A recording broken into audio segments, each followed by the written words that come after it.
out the Paardeberg turnoff.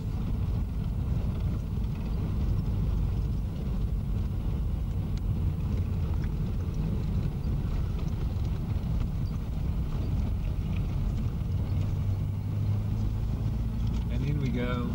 First stop is the little station at Paardeberg and the museum. Note all the different spelling of the same place. This is a brief glimpse of the little museum at Paardeberg station.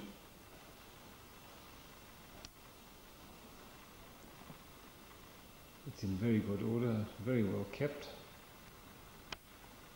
With the 3 diagrammatic maps of the battlefield at different stages of the siege. These are all in relief.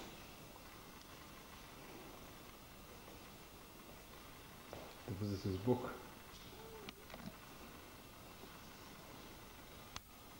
Roll of Honour was there, and the British there, men who died. Colonel Hannay.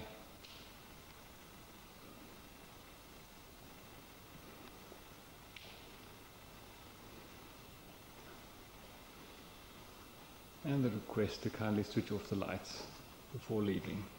I'll do that.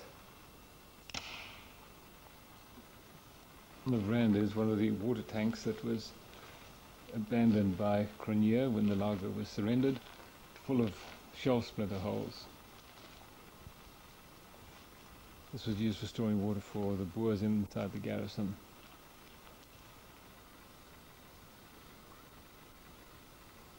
This is the Modder River looking upstream from the Paardeberg side towards where the Boer laager was. Just out of the picture, the Modder swings around to the right, and the big donga where the first major Boer trenches were on day 1 of Paardeberg was situated. And it was against these that Colville made his attack in the afternoon, pressed on by Kitchener. Colville's attack came across this land in the foreground here, behind this fence.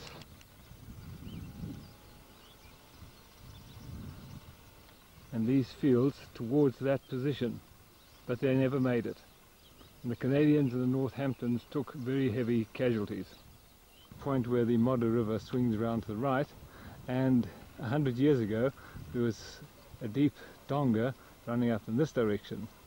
And it was across here that the Canadians and the Cornwalls, not the Northants, I don't know what presented me earlier, made their wild attack on the 11th of February 1900. The ground up until this point is actually almost in dead ground from anybody shooting at them from this position where there was an enfilading leg of the donga. But if we look across the river, anybody on this ground would be totally exposed to rifle fire from men ensconced along that bank. And I'm certain now, looking at the ground, that this is probably where the heaviest casualties were inflicted. Line of the first major donga, which shows on most military maps. It's obviously somewhat filled in today in efforts to counteract soil erosion, but still plenty deep enough to give more than adequate cover to a defending army. I'm going to move over to that position there and look back at the direction that the British attack came from.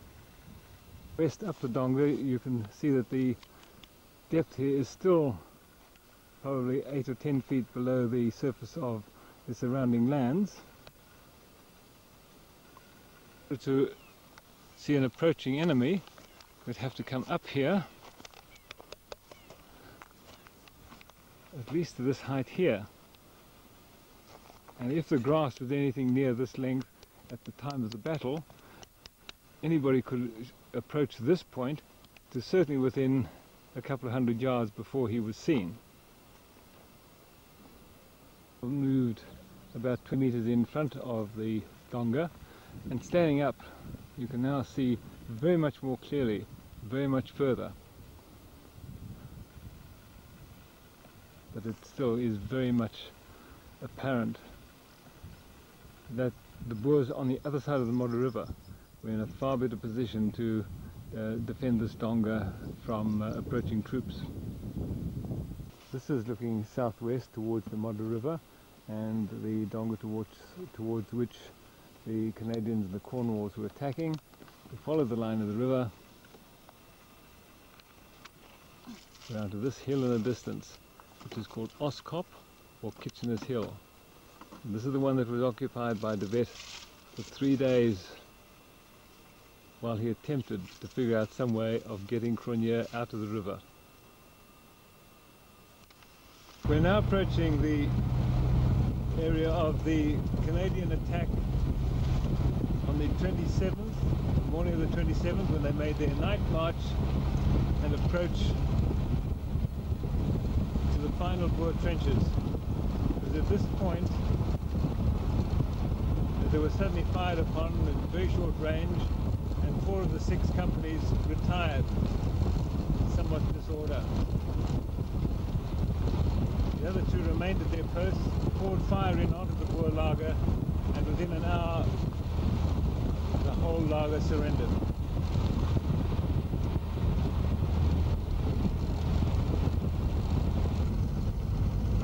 We're now approaching the position where we turn off the road and go into where General Cronje's laager finally surrendered.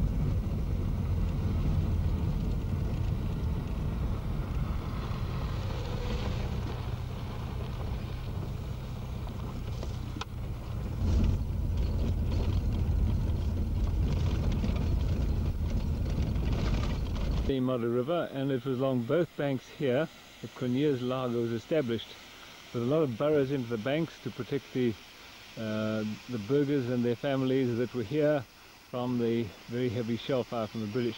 The river is very high this year because it had a lot of late summer rain. It was very much lower at the time of the action. I'll move around here to my right. You can see the enclosure there where there's a monument, and then Gun Hill, Paardeberg in the far distance, with the monumental towers on top of telecommunications these days. And around here is the monument, and we'll go and take a look at that.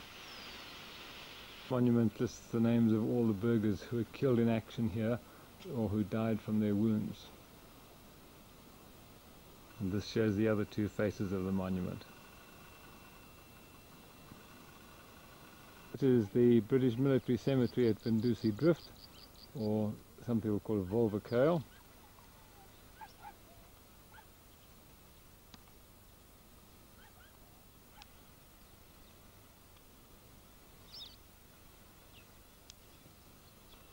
This is the headstone, and these men buried here have all been moved from other graves, such as Cornwall, Osfontein, Patrasflay, Poplar Grove, Thornbury and Wilhelmina.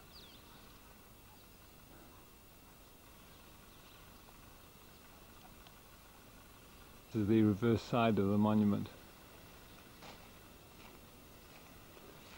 A lot of the Seaforth Highlanders and a lot of the Royal Canadian Regiment. Welsh Regiment,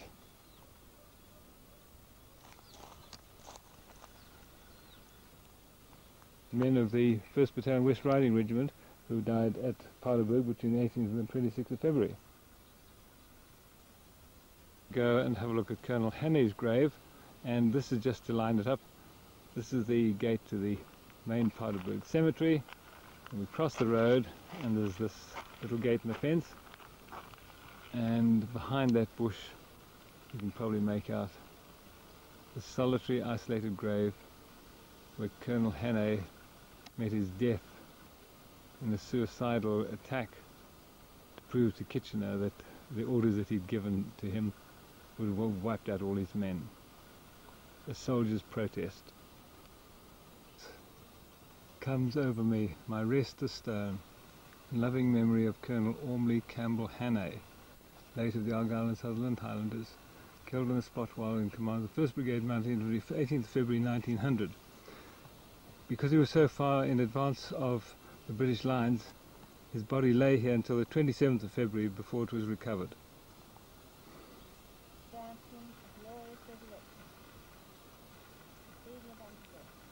Is that what's on the back of it? Obedient unto death. I'll get my shadow off it. And there we are. God grant him a glorious resurrection. I'm going to beat it back for our cow before the blasted mosquitoes eat us alive. Gruisbank Cemetery, the other big British cemetery at Paardeberg. This is on the south side of the river.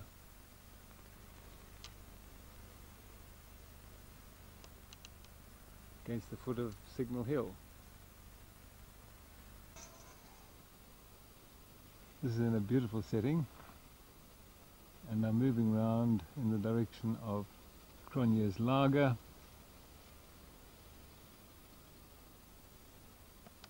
which is more or less in that direction.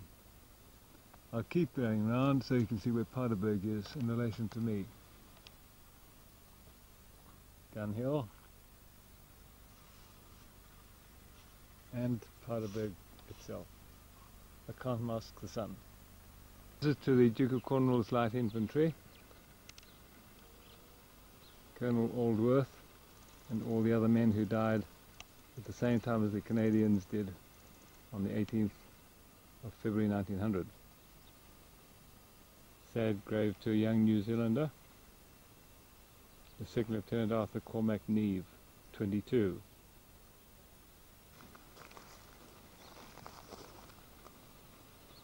There's an unusual name, Veer Ainsley Ball Acton, 1st Battalion Yorkshire Light Infantry. Burmore Godfrey Fawcett, the Buffs.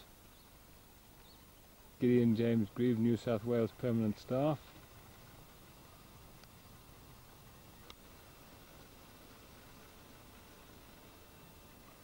And general details of this monument.